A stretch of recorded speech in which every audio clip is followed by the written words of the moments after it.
নমস্কার, আপনারা দেখছেন এখন দাসপুর বার্তা। হড়কা বানে প্লাবিত এলাকাবাসীর দুর্গতি, কিন্তু হড়কা বাক্যে কোন গতি?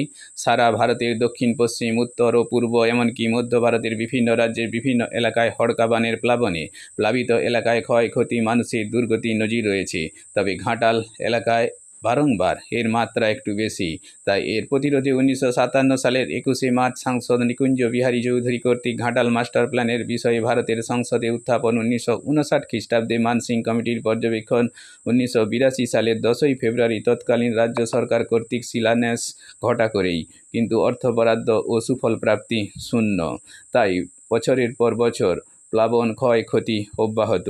2017 সালে গঙ্গা প্লাবন ক্ষয়ক্ষতি প্রতিরোধ কেন্দ্রীয় কমিটির গঠন, ঘাটাল মাস্টার প্ল্যানের প্রথম পর্যায়ে তাত্ত্বিক পর্যালোচনা, পরে অর্থ মঞ্জুর হয়েছে বলে অভিনন্দন যাত্রা, হইচই, কিন্তু বাজেট বরাদ্দ শূন্য। কেন্দ্র রাজ্য বরাদ্দের 60-40% তরজা।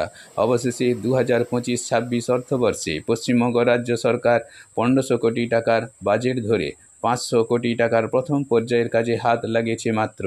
এই অবস্থায় এবছর বর্ষার প্রাক্কালে নিম্নচাপ ও ডিভিসি ছাড়া জলে ঘাটাল ছাড়াও চন্দ্রকোনা, গড়বেতার মতো উঁচু এলাকায়ও ভড়কা বাঁধ থাবা বসিয়ে কৃষি ক্ষয়ক্ষতি, ঘর বাড়ি, মানুষের দুর্গতি বাড়িয়েছে। তাই এই পরিপ্রেক্ষিতে ঘাটাল মাস্টার প্ল্যান নিয়ে ভড়কা বাক্য প্লাবনে মানুষের মনে কোন গতি, তা ভবিষ্যতই বলবে। এ বিষয়ে ঘাটাল মাস্টার প্ল্যান রূপায়ণ সংগ্রাম কমিটির যুগ্ম সম্পাদক নারায়ণচন্দ্র নায়কের বিবৃতি কী, তা জানতে চোখ কান খোলা রাখুন এখন দাসপুর বার্তার পর্দায়। Like and follow with subscribe এখন দাসপুর বার্তা। এই দাসপুর বার্তায় যুক্ত হন, আলোর পথে এগিয়ে চলুন।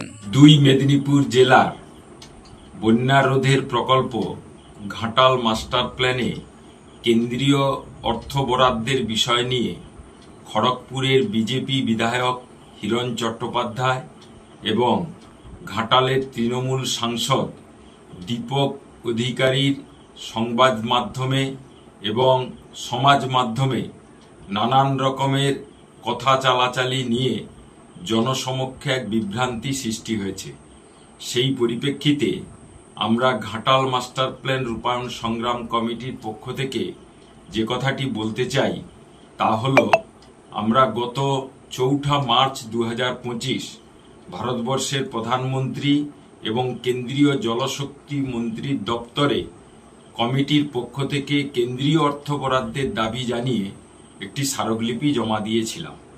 সেই স্মারকলিপির পরিপ্রেক্ষিতে সম্প্রতি কেন্দ্রীয় জলশক্তি মন্ত্রকের নির্দেশক আমাদের একটি চিঠি পাঠিয়েছেন। সেই চিঠিতে কেন্দ্রীয় সরকার পূর্বে অর্থ বরাদ্দ করেছিল, অথচ রাজ্য সরকার সেই অর্থ বরাদ্দ কাজে লাগাতে পারেনি, এই মর্মে কোনো কথা উল্লেখ নেই। তাই জনসাধারণের মধ্যে এই বিভ্রান্তি দূর করতে হিরণ চট্টোপাধ্যায় 2022 সালের 30শে জুনের যে চিঠির কথা উল্লেখ করে কেন্দ্রীয় সরকার অর্থ বরাদ্দ করেছে বলে উল্লেখ করেছেন, সেই চিঠি জনসমক্ষে প্রকাশ করবার দাবি জানাচ্ছি। নারায়ণচন্দ্র নায়ক, যুগ্ম সম্পাদক, ঘাটাল মাস্টার প্ল্যান রূপায়ণ সংগ্রাম কমিটি।